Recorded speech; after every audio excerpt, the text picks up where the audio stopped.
everyone for attending 5:30 meeting. It's 5:33 actually on Monday, June 16th, public safety. We have 3 items on the agenda.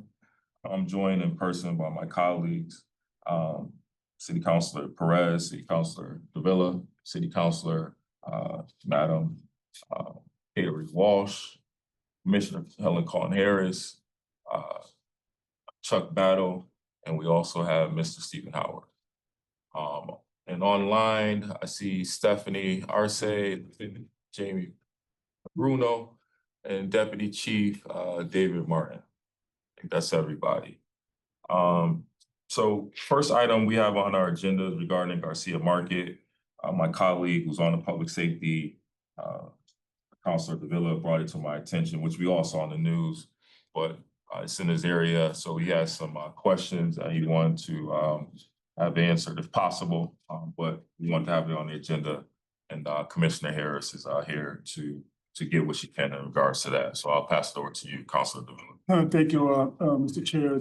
Thank you for calling this meeting. To give into perspective, the Garcia Market, which is in Forest Park, Lower Forest Park, was recently the subject of a drug in that particular drugway, which also would target other parts of the city.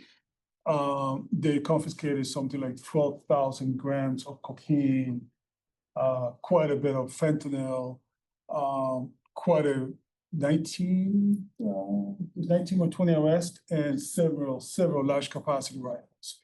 By the way, my compliments to the SPD and to all the federal law enforcement agencies that were involved in that. But the question remains, and constituents reached out to me, and it was even in the news, how is this humanly possible that after such a large-scale raid, because they were not selling lemonades in these places, that they remain open for business. And I thought that was a good point. You know, you're no longer a business point, you are a drug distribution center market.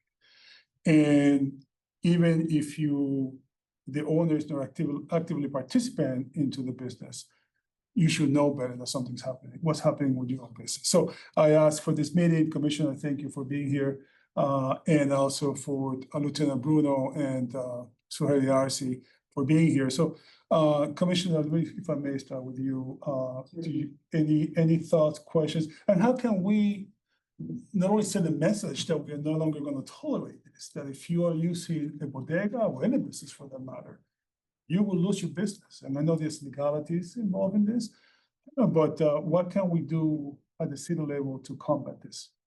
Well, thank you, Councilman Davila. I'm going to defer to the Springfield Police Department, but from the Department of Health and Human Services, let me be clear that this market has been inspected by us May 21st.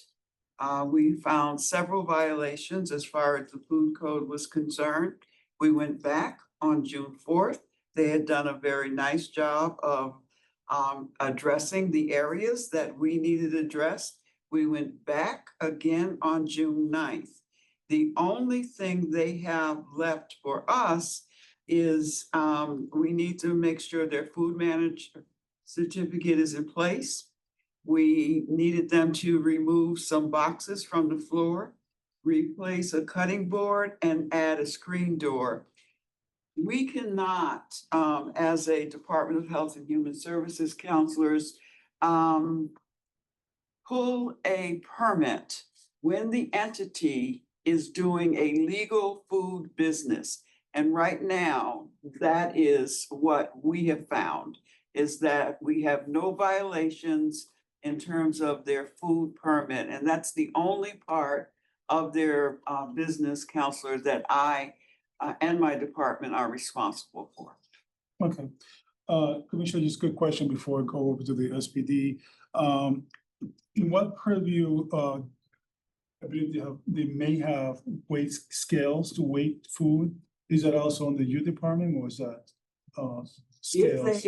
If they have, weighing food, we would want to make sure the area was clean and sanitized where they were cutting the food.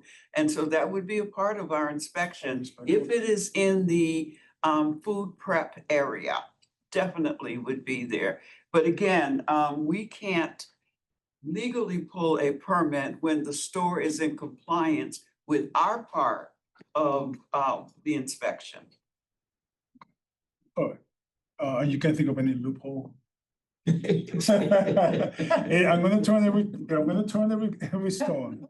How many lawsuits, Gerald? Well, The city up? we gotta be, is it a doubt or be drug distribution?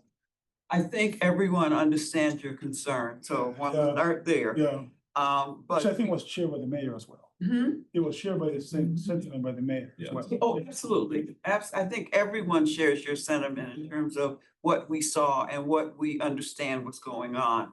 But our slice of it, if we pulled that permit illegally, then we would be in a position of needing to respond potentially to their attorney as to why we did that when their food permit prep area was passing the what we needed them to do. Thank you, Commissioner. Lieutenant Bruno, how are you, sir? Good afternoon, everyone. Thank you for having me.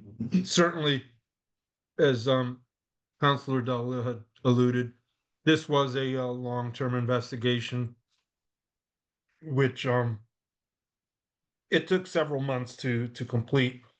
And certainly from the perspective of law enforcement, the actors that were responsible for what was going on within the business of the Garcia Market, along with the appliance store next door, those parties have been arrested. There is nothing open that we can continue to prevent them from opening their doors. Certainly, maybe it's something that we would have to speak with the law department to try and come up with some type of language that would assist us in trying to shut down these businesses that are doing illegal practices in order to have them continue and whether or not they're going to get sold and under the same guise used to continue this negative operation within the city of Springfield.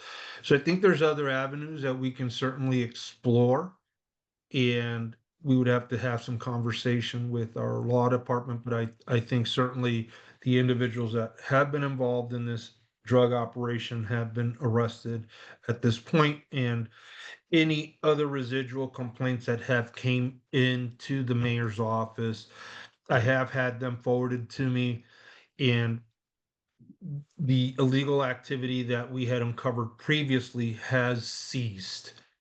So we are happy to report that. Excellent, excellent. I'm happy to hear that as well. So no, absolutely. It seems like it's unfortunate nobody's here from the law department. But definitely I will be asking the law department for an opinion on how can we, for lack of a better word, say be creative, legally creative. Solicitor will be here tonight, so. Oh, he will be at which meeting? 7 o'clock. Yes. Okay, so we'll bring that question and ask for that opinion. Very well. So I got more questions, but I will defer to my colleagues for further questions. Thank you, Mr. Chair. Thank you. See Counselor Whitfield.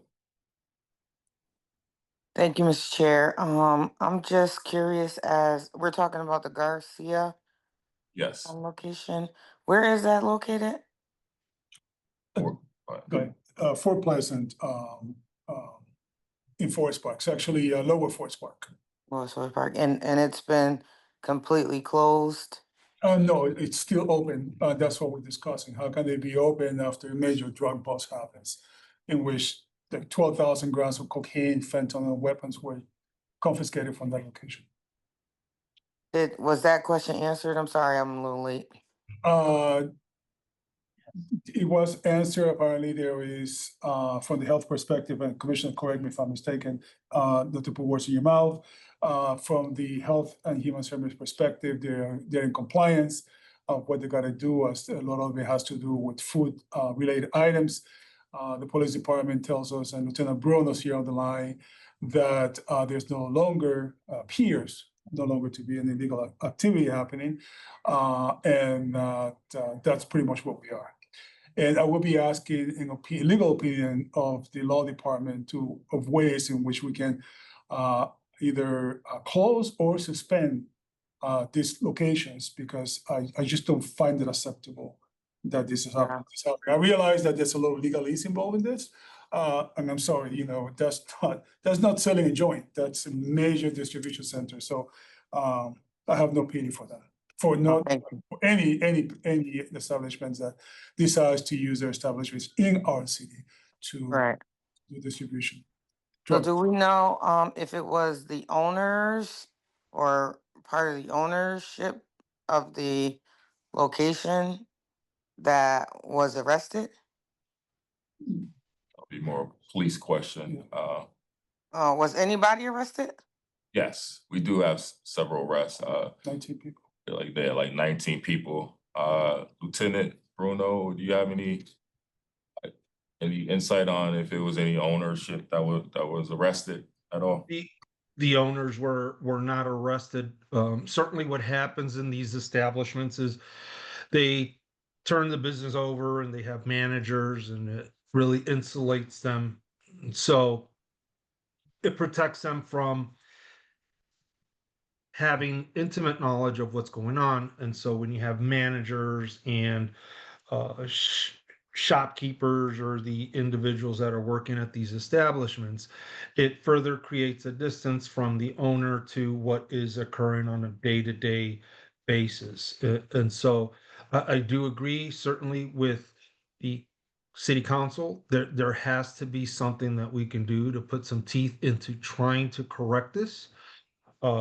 At this particular intersection, which is Orange and White Street, this is right in the middle of a neighborhood where bus stops are located, the children access the sidewalks, and certainly these complaints came on for well over a year. And so I know the investigation took some time because we used an alternative way of investigating this case.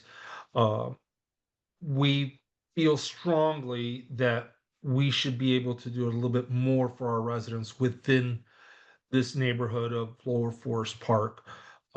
And I would defer to the law department to try and see what we can do to try to, again, correct this negative behavior and prevent it from not only just occurring here rather, but in other parts of the city where perhaps the police department is going to execute search warrants at these establishments, where we should be able to cease and desist this practice of using businesses as guides to further illegal activity within these establishments. And I think we're on the right track. So I commend the city council and Councilman Davila for this. Well, thank you for that explanation, and I'm gonna agree because of what was found there. I find it hard to believe that the owners didn't know or had no involvement in it, and I think it'll be setting a message or sending a message that that won't be tolerated. But keeping the doors open, I don't know, that just doesn't seem right to me. So I look forward to hearing from the law department on this one. Thank you, Lieutenant Bruno. Thank you, counselors. Thank you, Councilor Whitfield. We had a meeting again over in Forest Park this morning, and I want to also go on the record. The Civic Association over there is very, very concerned about this market. I want to say they expressed some issues that have been going on for several years with this market. So thank Councilor Davila for bringing this up. But I think we all are in agreement that something needs to be done. And I guess we can put our heads together, working with the law department to try to come up with some solutions moving forward. So that way, you know, if this was to occur again, we will have something in place where we can address it immediately. I want to thank Commissioner Harris for her explanation regarding the food portion of it. And I think we put them on notice, obviously, but again, I'm in agreement with our counselors that they should be shut down. I'll go on the record saying that this should be shut down. I know there's some legal aspects we have to get through, but this is totally unacceptable for our city. Public safety is one of our top priorities for our city. So, any other questions or comments? No. Yes, All right, Councilor Perez. yes, thank you. One of the concerns that I have at this moment, if they have not been shut down, as the same people that were running the place is the ones that are running the place right now, and that's the question that I need to find out from the law department. Who are, if the business continue open, is it the same people that was in the business that running the business? That's the question that I just putting on the table that I want to know. Because it seems to me, and I read it in the newspaper, when the arrest came in and they confiscated many things, that's the concern that we should be raising at this point. Thank you, Mr. Chair. I have a question to the chair, for the lieutenant. What happened to the people who were arrested? What are the charges, and are they still in jail? Lieutenant Bruno, I don't know if you can answer this question, but Councilor Walsh has a question for you or anybody from the police department. Yes. Councilor Walsh, thank you for having us. And certainly the parties that were involved in this investigation are still being held. The district attorney's vision or his directive is certainly to try and prevent these types of activities from occurring, especially in our residential areas. And so he has put on a full-fledged support to try and keep these individuals locked up in our correctional facilities. Because it does involve fentanyl and it was a large amount of cocaine, and certainly firearms were related to this investigation that were seized. He's on the forefront of certainly trying to keep these individuals behind bars. The case was presented before a judge, and they did find the individuals that were involved in this investigation that were arrested as a result of this at the Garcia Market and at the appliance store to be held as a result of a dangerousness hearing. And so they have been held as a result of the danger to society and certainly the dangers that it brought to the neighborhood down there in Forest Park. So we commend the district attorney's office and certainly the efforts not only by the Springfield Police Department, but certainly our federal and local partners that assisted us. No, thank you. Thank you. Happy to hear that. Any other question? Councilor Davila. Thank you, Mr. Chair. Lieutenant, a quick question. So I know that we specifically talking about the Garcia Market because of my request. However, there were other locations throughout the city that were also targeted the same day for drug raid, correct? Yes, sir. These were other residences that were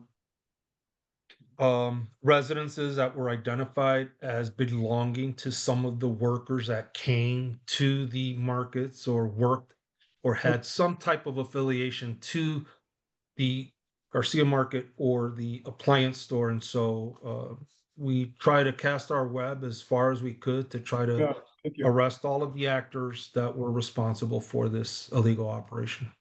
Okay, but were there other bodegas or businesses that got raided as well for the same throughout the city, or was it just the residences of these characters?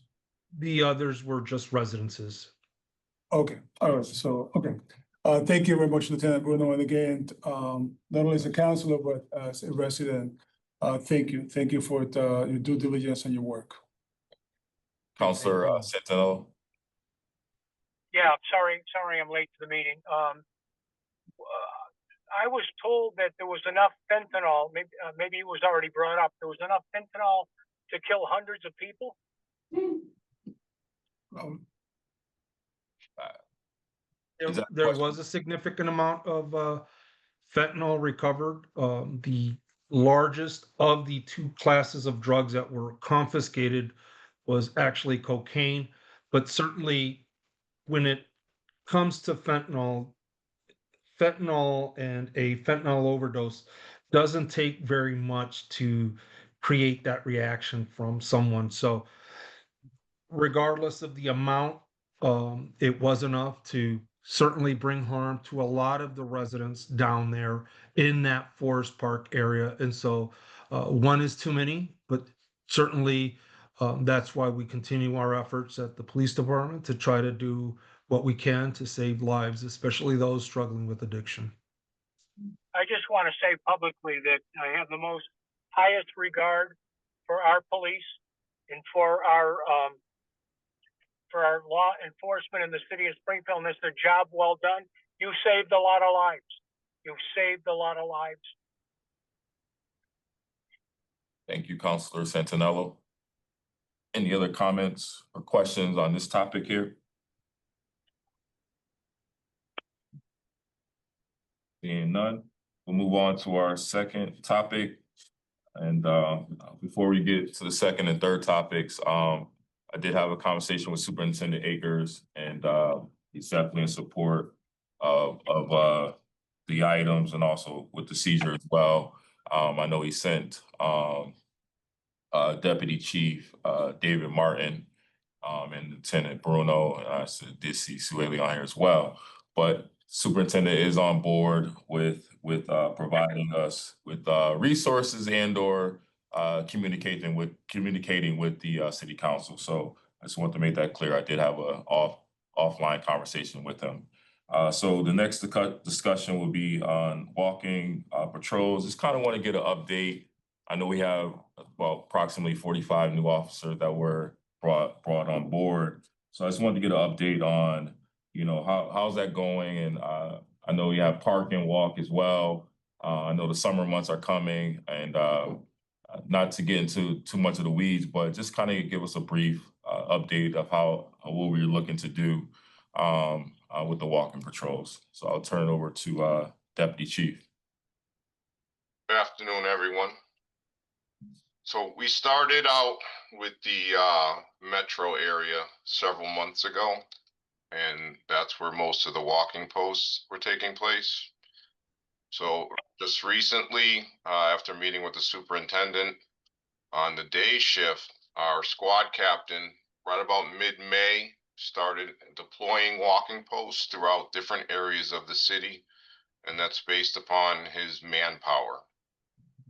So what we've done moving forward is each deputy chief of their respective areas came up with a walking post plan. So an example for myself being overseeing Mason Square in the metro area. So my main focus was on Mason Square. So the walking post that I'm proposing that's going to take place, it's going to be on the day shift and the 4 o'clock shift. So 8 to 4, 4 to 12. The walking post, it will be on the State Street corridor. It'll go from right around J&J Package Store down to the Indian Motorcycle Building. That will be the first post.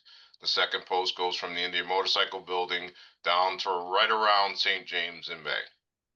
And just keep in mind, most of the walking posts as they're out there is depending upon the staffing, because obviously we're 911 driven. We're coming into the summer months, so you're going to have vacation time, you have sick time, you have IOD. But with the newer officers out there, it's helped us to be able to put those walking posts out there. The other deputy chiefs have set up walking posts in their areas. So you'll see over in Sector H, you'll see Sector I, the Alpha Sector, Bravo, Charlie. They all have set up and they've gone over their data, and this is where they want to put their people out on the street. And you can kind of look at these things as hospitality patrols. They're out there to meet and greet. They're out there to listen to the community, take community concerns and bring them back to us. Thank you, Deputy Chief. I think these are very important tools and community relations and bridging the gap. So I think this is great that we have these going on throughout our city. So thank you for giving us an update on that. I do want to turn it over. Councilor Davila had a question. Brian, Councilor Sensen, I'll get you next. Thank you, Mr. Thank Chair. Lieutenant, you mentioned about the walking patrol in the military center. Of course, I had to advocate for my own district, Forest Park. What's happening with Forest Park? So I thought I heard the superintendent say before that there will be walking patrols at the X area. There will be. That is under the direction of Deputy Stephen Kent. We just sat down together at our last meeting, and he has his proposals for the walking posts. So what we're doing is all those walking post proposals were turned over to our special projects, and they're going to be added into our what we call our telestaff, which that's for scheduling and moving people around. And then the squad captains from the days and the 4 o'clock, they will add those to their roster. So yes, I do believe he did identify that area of the X as his walking posts in addition to other areas. Right. So Lieutenant, are these, when you identify them, are they just data driven? It's data driven. It's concerns from the community, concerns from the city councilors. It's everything. We take all that into consideration when we put out these walking posts.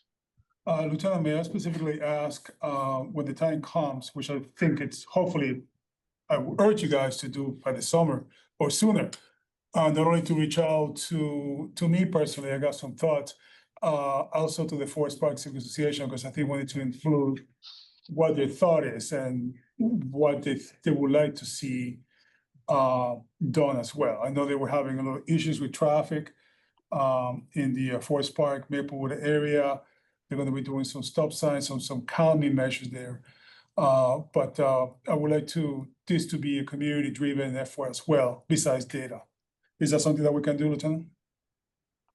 Absolutely. Okay. Yeah, absolutely. I'll make sure I pass that along to the deputy chief, and I'll make sure that he reaches out to you. No. And you know, a lot of the information also comes from the C3 meetings, which I'm sure you're familiar with.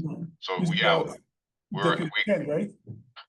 that's Deputy Kent. Yes, he's in charge of that area. But yeah, I will absolutely pass this along to him, and you can always send him an email if you want to, you know, just have a one-on-one with him. I'm sure he's open to that. I will ask for a meeting with the deputy. But again, thank you, Mr. Chairman. You're welcome. Councilor Santinello. Yeah, with these walking patrols that were initiated last year, I think it began in Indian Orchard. A lot of us were there at the press conference.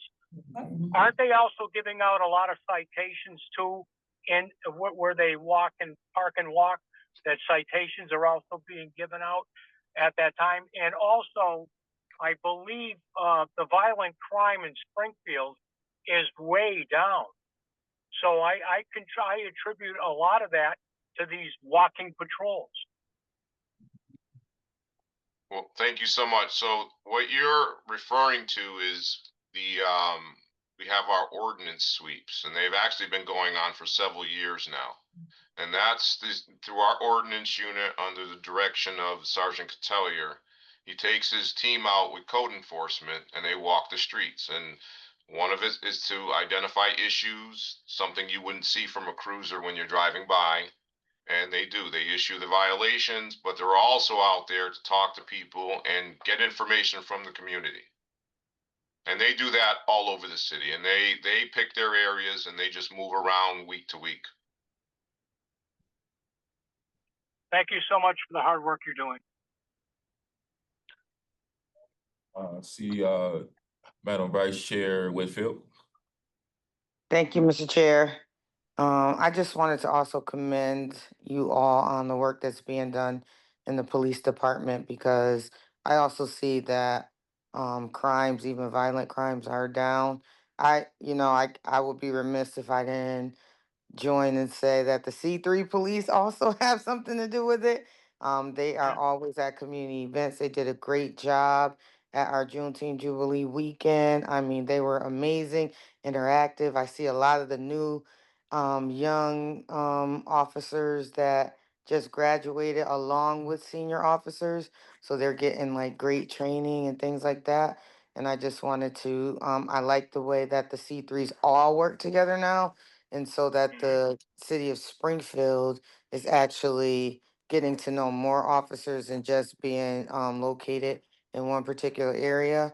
But I just also wanted to commend you all on a job well done this year so far. Thank you. Councilor Perez? Yeah, I also have to echo what my colleague Westfield is saying. We just had a big event down, the residence event. And it was amazing because the Springfield Police Department was there. They participated with the residents. They went one-on-one with the residents, asking for any issues and concerns. And I see, since I'm so glad to have the person that is running the police department along with the team now, because I feel, and I have to say it in the open, I'm always transparent, the communication is very, very open. For example, there has been some small incidents in my ward and have been taken care of. We don't wait until we put a complaint. We passed the complaint now. So thank you for the good job that you guys are doing. Thank you so much. You're welcome. Thank you, Counselor. And just Chief, Deputy Chief as well. I just want to echo what my counselors, colleagues just said regarding the C3. I attend the C3 meetings as part of my job now, and I get to see all the work that they're doing.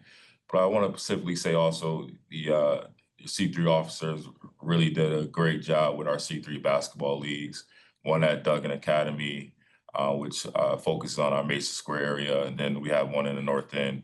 To see the officers interact with our youth, coaching and mentorship goes a long way. Seeing the officers in a different light versus just seeing them in the authority figure. So again, I just want to echo what my colleagues have said. The work that is being done is tremendous. So just keep it up. So next topic is the third. If no one else has any other questions regarding number 2, discussion on the walking patrols, we'll move on to our third topic, which was the update on the dirt bikes. I know we had a press conference over at City Hall maybe about a month ago, maybe longer now, putting together a task force. So a lot of when I go to C3 meeting, this is a topic. Trust me, trust and believe you me. Residents are really concerned about these illegal dirt bikes that are on our streets. And we're trying to let them know we're trying to put together an ordinance. However, it's a big concern in our city. And we don't want to have something tragic happen for us to finally, put together an ordinance where, we can address it. I know you guys are doing the best you can with it. We can't chase them. We can't do certain things for public safety reasons. So we just wanted to get an update on where we're at and what are we doing to curtail this activity in our city.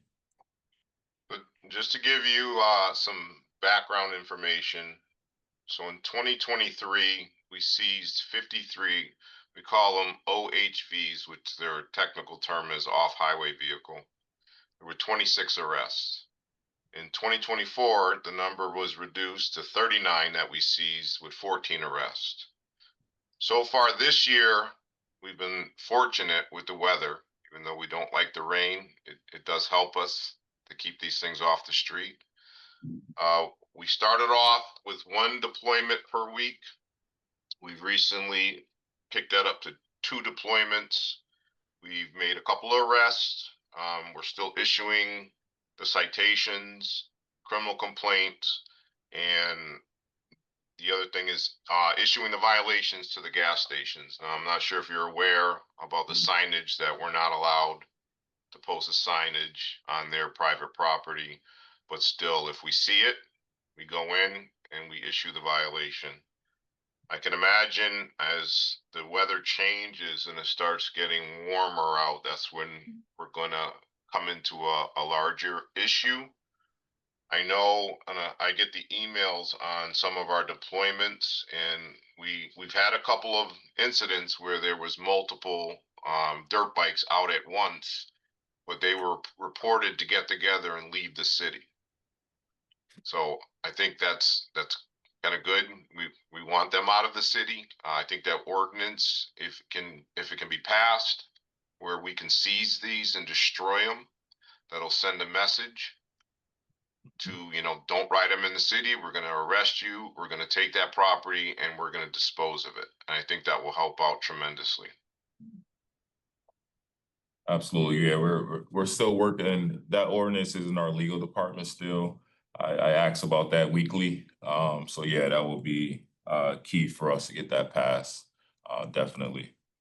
Any other questions from our counselors? No, but it's certainly nice to know how well the police department is interacting with citizens all over the city. Yeah, nice to hear so many good reports. Yeah, definitely. Yeah. Counselor Davila. Thank you. More of a comment than a question, Mr. Chair, but Lieutenant, you guys have my entire support, Mr. Chair, on this ordinance. Not only this is a nuisance and a quality of life issue in the city of Springfield and danger to public safety. Let us not forget about maybe 2 years at this point. There was an awful incident at the X, one of my district, in which a group of these knuckleheads brutally attacked the driver. And so this is something that we need to, it's very scary. It's very scary. Yeah, we need to get on, we need to get under control. And if I may say, Mr. Chair, I will be joining the mayor, hope, with you and Councilor Perez, Councilor Walsh, with a big hammer. We're gonna break them up, we're gonna destroy them because they don't belong in our city streets. Thank you, Mr. Chair. Thank you, That's Counselor quite Davila. a visual. Yes, quite a visual. Counselor Whitfield, do you have your hand up for a question or is that from before? Just want to make sure. Before, my bad. No, you're good. Stephen Howard. Excuse me. Thank you again, Mr. Chair. Good afternoon, everyone. I've noticed that there's been a lot less gunshots being heard for the past maybe year or so.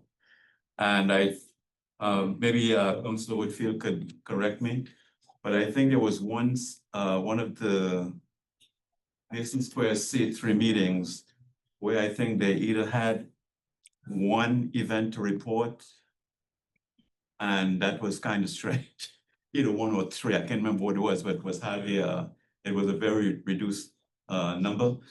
And as far as the police officers attending all of these different community outings, I think that's one of the best things that's going on because these folks are really interacting with the community. And last thing is a question. I don't know if it's because of what's going on with the immigration stuff right now, but I've noticed that the city has gotten a bit quieter, less traffic, and also less bikes.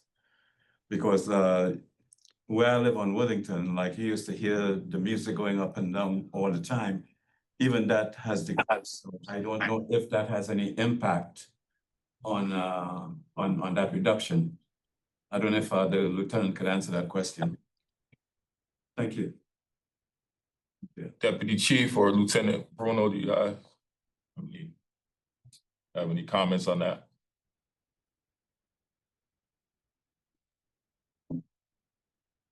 So I think, well, without getting into the topic of immigration, I know that's touchy for everyone. And we don't deal with immigration. I just want to make sure that everyone understands that we do not get involved with immigration at all whatsoever. But as far as the noise up and down Worthington Street and the music, we're just coming into the summer months.